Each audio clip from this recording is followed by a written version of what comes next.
Good evening, ladies and gentlemen. This is Javier with the Real Javier Novoa channel, a platform and a modality where we apply the principles of interiorism to living free. And guys, tonight I'm coming with you with a very important emergency broadcast. That's right, we haven't done one in a while. We did one over a year ago. We did some about the economic collapse, which seems to be unfolding still, but I had to stop and do an emergency broadcast, guys, and this isn't to alarm anyone, but it is part of our responsibility as a channel about living free to have the public be informed about what's going on, and indeed informed about the logical process of what's going to happen if nothing changes, guys. And I'm basically bringing you this video to highlight the importance of interiorism. We're going to explain a little bit about it and why actually this is going to be the only solution. But there's a very disturbing phenomenon happening, several phenomena, and I want to show you what it is. I want to show you articles, and then I want to explain sort of the background behind it, not just the cause and effect background, because a lot of people, even in the alternative media, speak about cause and effect chains within the physical. But we know in interiorism, and just from studying physics and chemistry and spirituality, that there's something beyond the physical, and if we don't touch upon what's beyond the physical, we won't ever really understand what's going on at root in the physical, because at root, of course, it's all one. But we have to wake up to this. This is just one of the wild things that are happening in current events in the world, and this aspect's actually been happening for a few years, and I hadn't really thought much about it. I actually mentioned it in passing with Jim Rogers in the interview we did day before yesterday, but I was speaking actually to a colleague, and she's very smart and awake about certain things, and she mentioned this to me. And she was saying, I was talking to her, and what we're going to be talking about in this video is the fact that billionaires and huge investment firms like Blackstone and others, I believe J.P. Morgan, have been for the past few years buying up homes and single-family apartments. In fact, Robert F. Kennedy Jr. was talking about this fact in an interview, that the free market and housing in this country isn't able to work because we have huge companies buying houses by the hundreds and thousands, guys. That's why prices are being kept artificially high. That's why you can't afford a house. Of course, with the methodologies of interiorism, this won't affect you, but we're trying to explain to people why it's necessary to implement interiorism in your life. But she brought this to my attention, and then she said, Javier, do you know that they're making homelessness illegal? So connecting the dots, and of course, I'm not suggesting a conscious conspiracy. We know that everything comes together in the physical according to law of attraction and law of assumption and at other levels, because this reality of ours is composed of different levels, didn't you know? So they're all following cause and effect, but perhaps the people involved are not conscious of it. But what's going on here? Well, she also pointed out to me that in prisons, guys, that's the only space in this country wherein slave labor is legal. So what they're trying to do basically, or this is a result of this, having the prices of houses rise, pushing more people into homelessness, and then of course homelessness being made illegal, they would have more of a supply of slave labor. Also, Bill Gates is buying up farmland, and this is what I mentioned with Jim Rogers. Anyway, I want you to come with me. Let's look at some of these articles just to see what's going on, and then let's explain what you can do right now to protect yourself and your family. So let's look at this. Many billionaires have purchased farmland as an alternative investment, blah, blah, blah, hedge against inflation, which is partially true, but tech billionaires spent $113 million on Nebraska farmland. Bill Gates owning a bunch of farmland, soybeans fields. Of course, Bill Gates, we know, never had any agendas or ill wills. Why is he buying a bunch of farmland, guys? Of course, we know the reasons that they want us to say. Over the past 6 years, he's spent more than $113 million buying Nebraska farmland. A lot of them are buying up other pieces of land. And then let's just look this up. So we have billionaires purchasing single-family homes. The truth behind who's buying all the houses. Who is buying all the houses, guys? This guy, Michael Bordenado, by the way, is a pretty interesting guy on YouTube, especially for economic issues. Let's see if we can hear anything that is interesting, hearing what he has to say here. Of course, you have to watch a million ads now to watch a video, but one thing I hear you guys talking about a lot in the comments, and people are always asking me, you know, with this huge housing crisis that we're in, why do they still let big corporations own and buy real estate and rent it out and, you know, contribute to this housing shortage?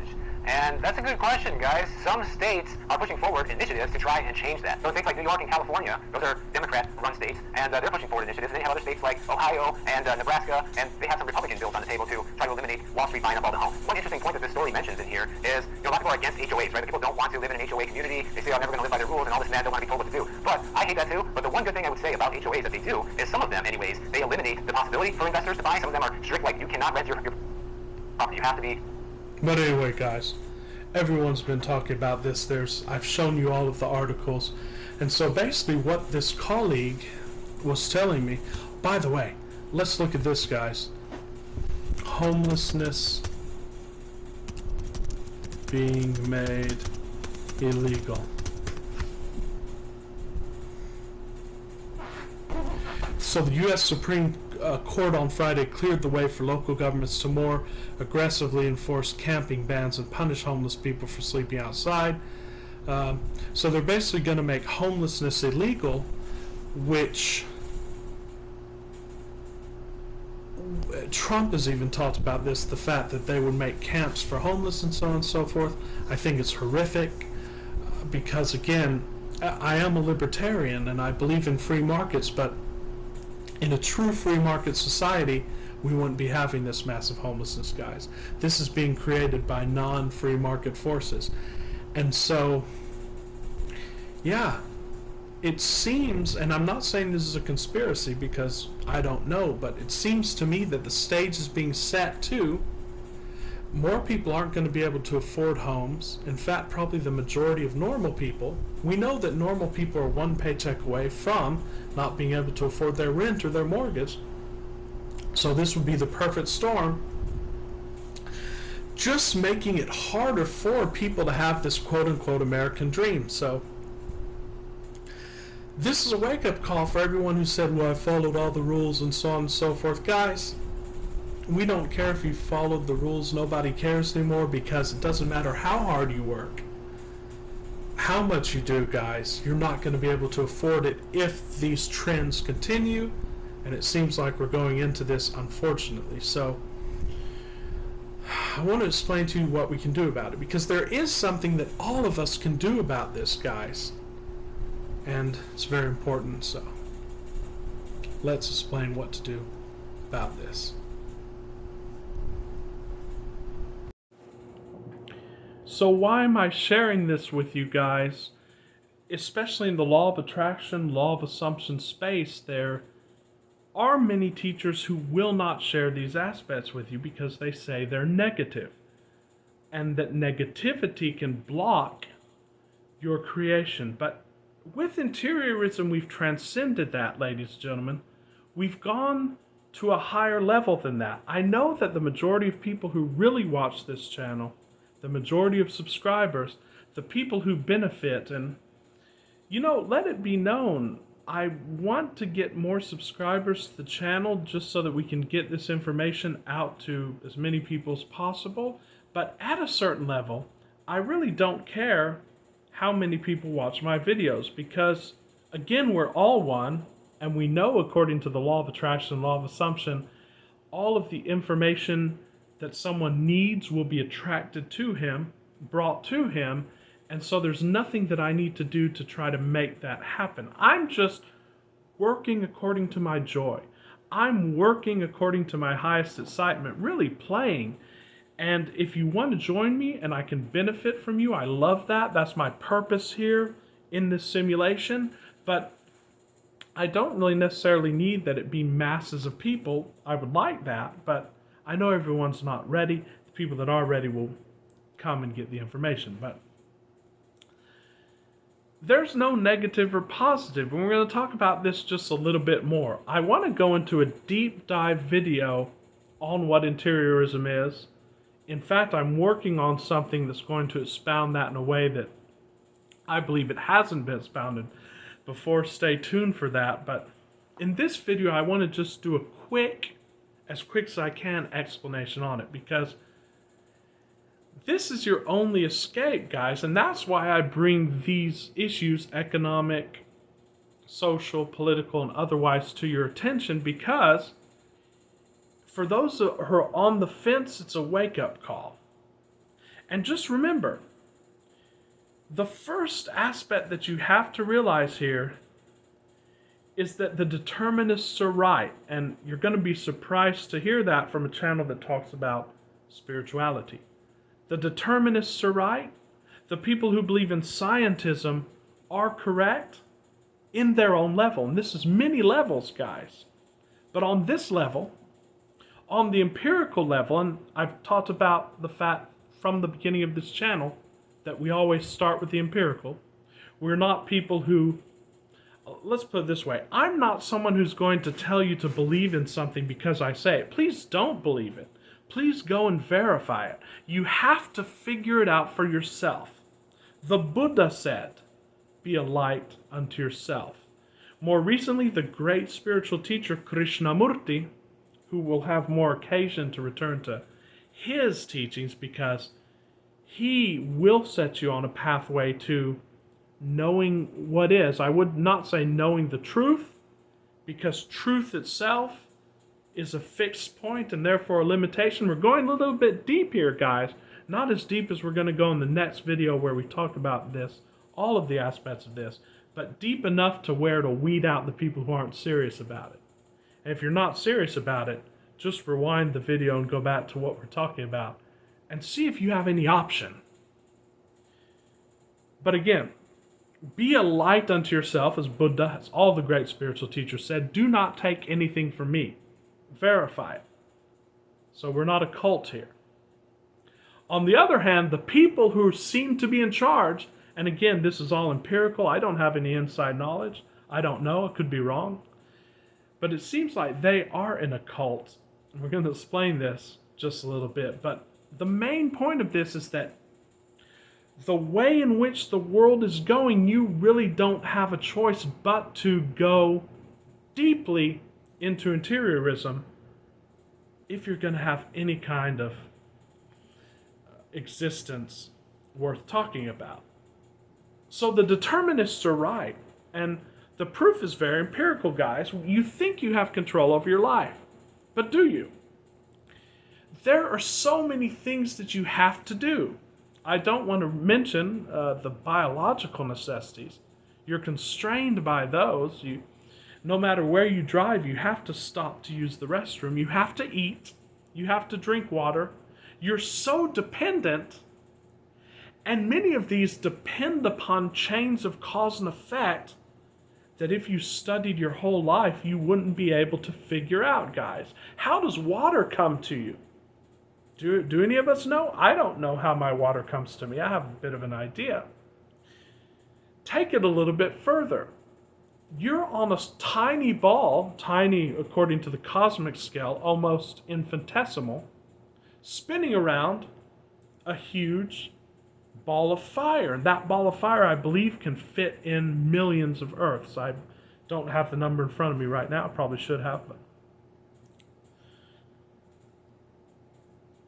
your life depends on factors that are totally outside of your control. So you should give up now. Why would you try to control any aspect of your existence? And if you don't have any control, what's the point of this? Well, you do have control over something. In fact, you have complete control over something. And we're not going to say it's your interior, guys. Because, first of all, as we know if you studied interiorism, the interior is the exterior. There's no real duality. Everything is at root one, and I don't need to resort to any spirituality to talk about this. If you study physics, we're all made of the same things. Atoms, quarks, whatever they're going to divide those into, and pretty soon they'll figure out that that's nothingness, and you're mostly nothingness. What do you have control over? You don't have control over the contents of your consciousness, because everything that happens is the content of consciousness. If something is not the content of your consciousness, you're not going to be able to recognize it or perceive it. I hope you understand me just a little bit. This is basically truisms here, but it's something that we need to remind ourselves of to figure this out. What you can control is the movement of your consciousness. You control where to shine that light, and by extension, you control how you react. Viktor Frankl, the great psychologist who was interned in a concentration camp during World War II, talked about this. Between stimulus and response, you can't control the stimulus, and in most cases, you can't control the response. If someone punches me in the face really hard, no matter how spiritually developed I am, I'm probably going to have pain and I'm going to fall down. But you can control the space between that, which is how you react to it and how you evaluate it. And this is where we're going. Because the question is, here's the real question, and we'll go back to the beginning of this channel. None of this makes a damn unless it makes your life better. But what is it really that you're trying to change in your life? Is it really the exterior things? Of course, that's fun, and it's why we came, guys. We came to create on this beautiful canvas of consciousness.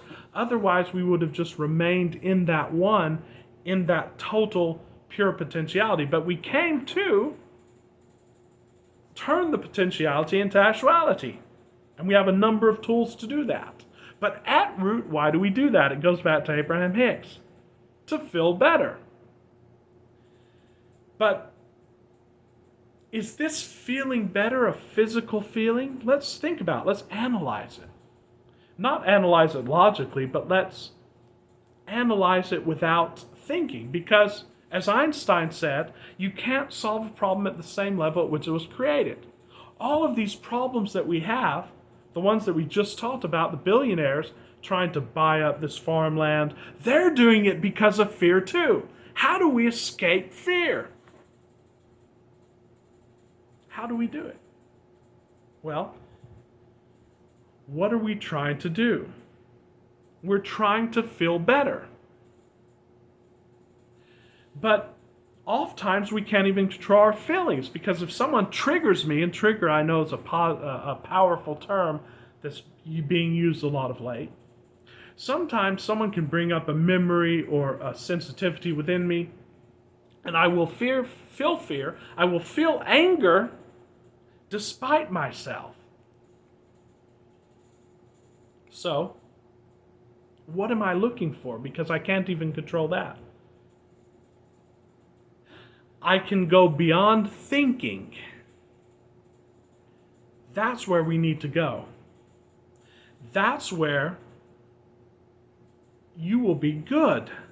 You will be insulated. The Stoics talked about this. You will become like a sphere, the spheros, I believe of Empedocles, and you will be impervious to the outer. Of course, that's the first step to changing the outer. But first, you've got to get there. What I want to explain to you is, I basically want to convince you that this reality is not the ultimate reality, and that imagination is the ultimate reality. So where do we start?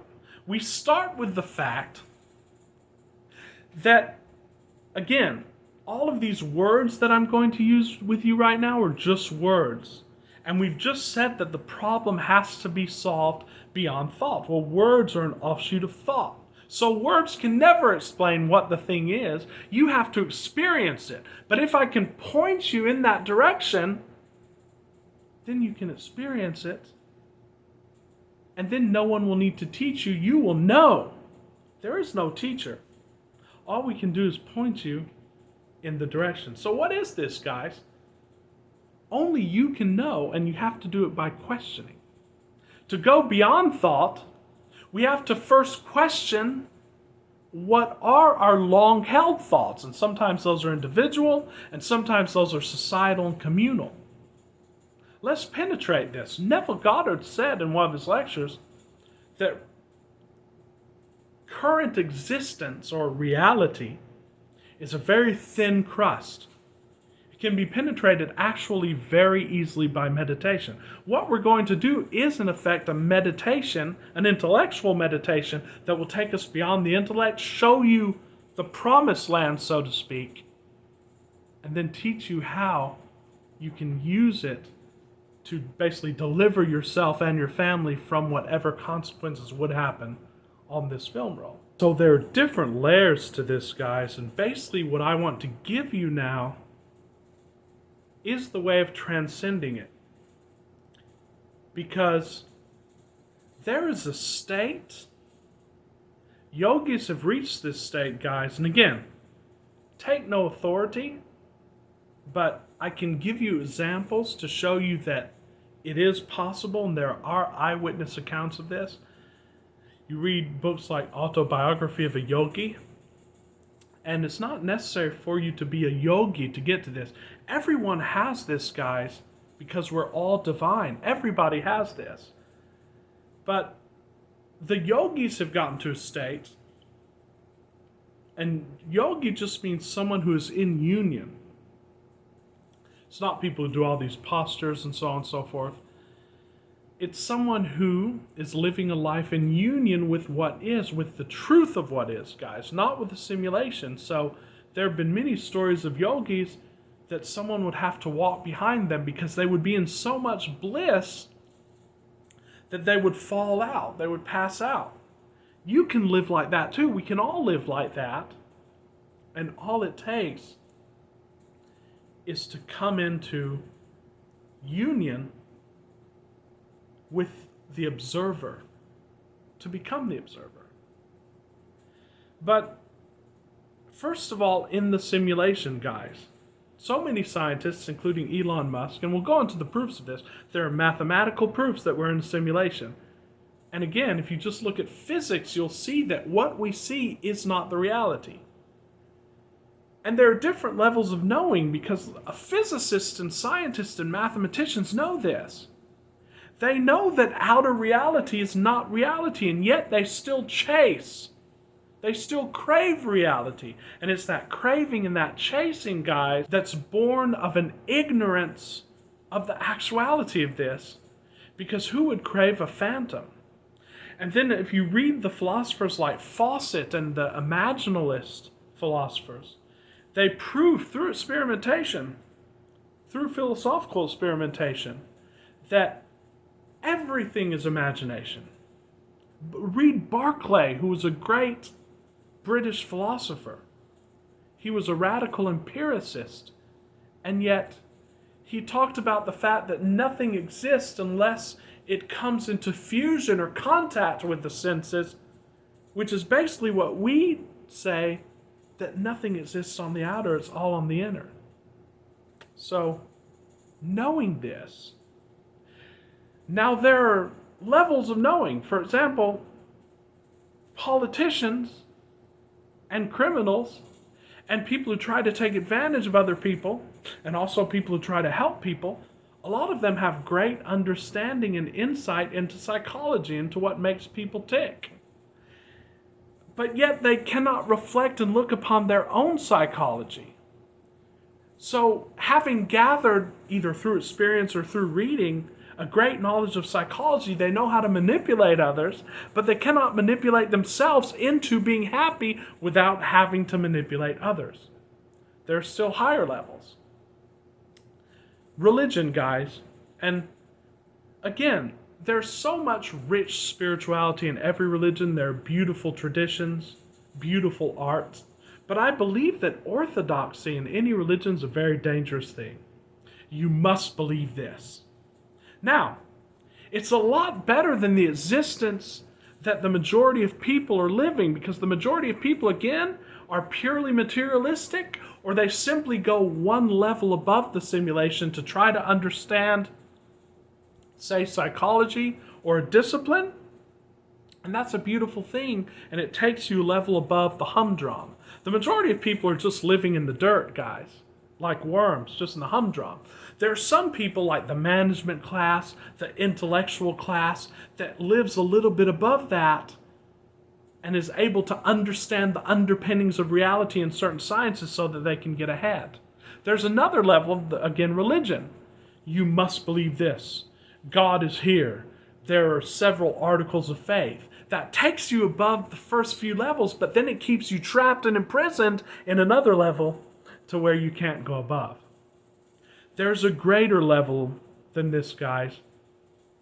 And I believe it's the level in which a lot of the elites are. And of course, I can't prove this. A great spiritual teacher has talked about this. In fact, the Gnostics tap into this, guys.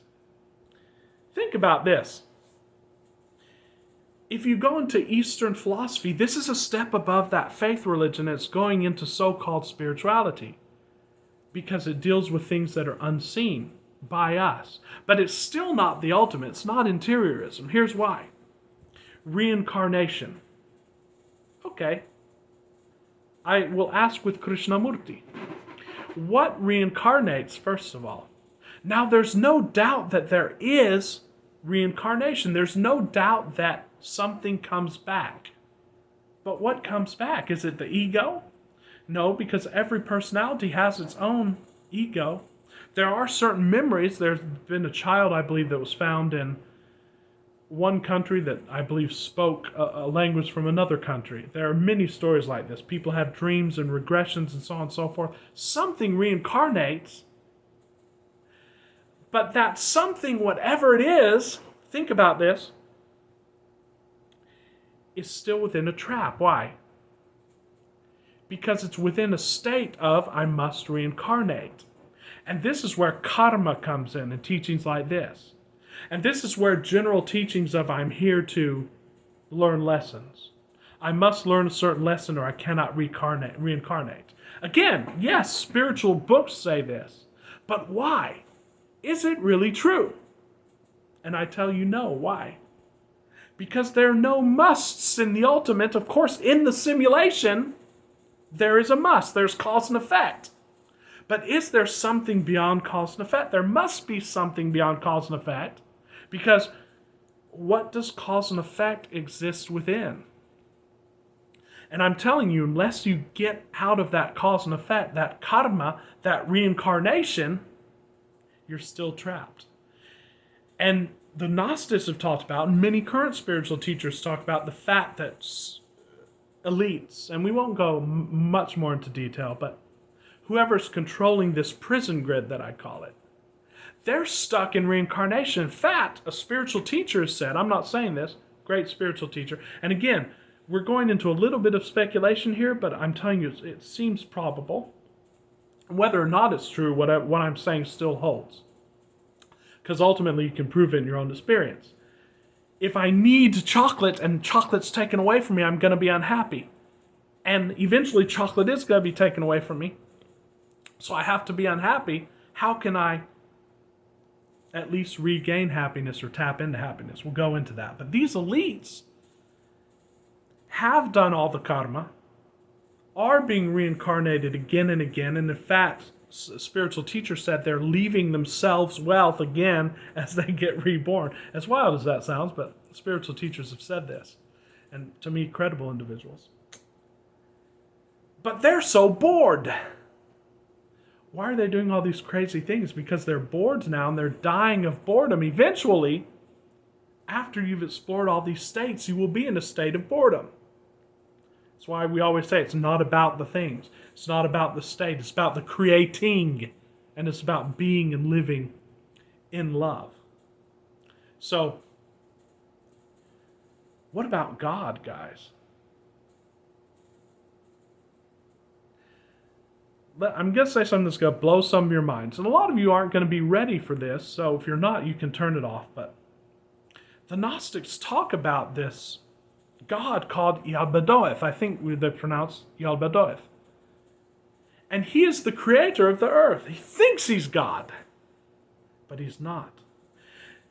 Nothing that's manifested can be the divine, guys, because it's an aspect of it. Of course, within we are all the divine.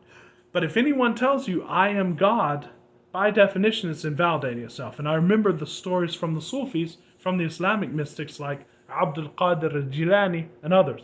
So something appeared before Abdul Qadir al-Jilani and said, I am God. And he said, you are not my Lord. And that thing disappeared. Let me just invite you to go on a quick thought experiment. Let's say, and the technology's getting there, guys. Let's say I had the technology to make a very, very realistic Apple goggles, right? And when you were in your sleep, I anesthetized you, and I put an implant in your brain, and that implant can simulate all of the senses, guys. It can simulate taste, touch, smell, thinking.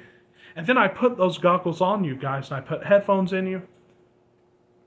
And you woke up in the morning, and of course I gave you some sort of sedative that you could not move. But you were moving in the simulation. So you woke up in the morning, you brushed your teeth, you drank your coffee, you went to work. But then that night you went home, and then suddenly there's a voice, I am your God. What? And then imagine that in front of you appears a figure with black hair and a beard, looking like Jesus or whatever holy person you revere, with robes, saying, yes, let's say your name is David. Yes, David, I am your Lord. But I don't believe you. I must be dreaming.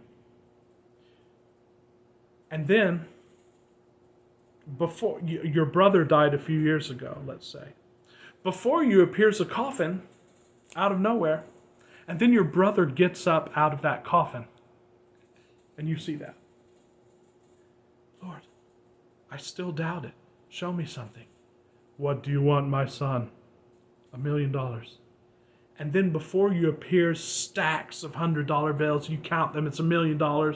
You go out and spend it. How would that not convince you that that person is not God? And yet it's not. I'm the director of a certain small simulation.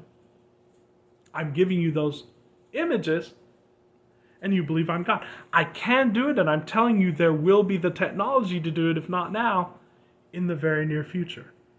So like Krishnamurti said, you must doubt your feelings, you must doubt your experience, because experience is all, again, an illusion. We must know it's all an illusion. And of course, then you can have fun in the illusion. You can imagine the illusion. But know it's an illusion. So what's that knowing, guys? And this is the escape. You first go to that place where you know that nothing is the ultimate because you're observing, and you know the observer is the ultimate. And no one really teaches you how to do this, but can you observe your thoughts? Just try it. Don't control the thoughts, because again, that's an observer in your mind trying to control the thoughts. But just observe the thoughts. Then observe your feelings, your emotions. Observe them, do not interpret them, do not make commentary on them. The commentary is itself a part of the mind that's acting as the observer, but it's not the observer because it's part of thought. It's part of the mind. You can go deeply into that, and you don't need to meditate, although it may help you in the beginning. What you do is you observe your thoughts, you observe your feelings, you let them flow. This is what even the people who attain this knowledge of the reincarnation and the cycle, they're bored and they're trying to do something about it in the simulation. What you need to realize is you can't escape the simulation from within the simulation. And there are millions upon millions of simulations. So perhaps whoever is the director of this simulation is himself a part of another simulation. But guys, the characteristic of everything in the simulation is that it comes and it goes. Therefore, nothing can make you happy permanently here. Creating can make you happy because you're now exercising your faculty as a creator. And I want to tell you the distinction so that you can know something is within the simulation or without. What were we just talking about? We were talking about these billionaires buying up houses so they can make people homeless, ostensibly.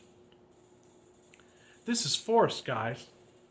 This is trying to push matter with matter, like Joe Dispenza says, where you're buying houses because you're afraid and you want to keep everything to yourself so that you can keep yourself up, so that you can please whatever this God is that, or whatever it is, whatever the cult is. It's about fear. That's force. Anything that exerts force is not the divine. Because why would the divine need to exert force? And this is the answer to those people who say, well, we're here to learn, we're here to please God, we're here to please somebody. Okay. I understand where they're coming from, and we can explain that in a way that's more amenable to interiorism. Well, we're here to transcend ourselves by knowing who we are. Great. But why would the divine being need anyone to do anything? Because he is the ultimate. That's force. I need to go get rich. I need to go work for this. No. That paradigm's done, guys, because you're seeing that this simulation is coming to an end, guys. It must come to an end because it's finite and it has an internal logic of coming to an end. I'm going to explain this in another video because this video is already getting long, but Hawkins wrote a great book called Power versus Force, and basically it means when you go within, don't try to get on higher emotions. Those emotions will naturally come up once you observe the framework of what's going on within you in the end. Because when you feel bad, all that is energy, divine energy, that's hitting on some kind of snag. And if you remain present, that energy itself will clear whatever quote-unquote blockages are within you. Then you'll be in those high vibrations. Then, guys, just by the very state of being the observer, you're now outside of the simulation. You're observing the simulation. You can watch it. You can, let's say, God forbid, and this isn't going to happen because if you're on this level, you're going to transcend that. But let's say they're taking away your house. You can just remain there as the observer and even observe the nervousness and the fear. That'll evaporate within a matter of minutes, guys. And you will be completely impervious to whatever's going on. And then, of course, law of attraction comes in, and everything must take form according to your vibrations, and boom, you're on another film roll. That's what interiorism does. So when you wake up tomorrow morning, just say, my overriding intention today is to have no resistance to what is, to observe everything, and to live in this body as if I'm God, as if I'm spirit, having a spiritual experience. I promise you guys, your day's going to be bliss. Your whole reality is going to be a magnificent experience. Then you can look at billionaires buying farmland and so forth and laugh and say, let them fight over the simulation. I'm outside of it. I'm impervious to it. I'm here to have fun. I'm here to create. So guys, much love and appreciation. Do subscribe to the channel if you find value in the material, and I will see you very soon. Have a wonderful rest of the week.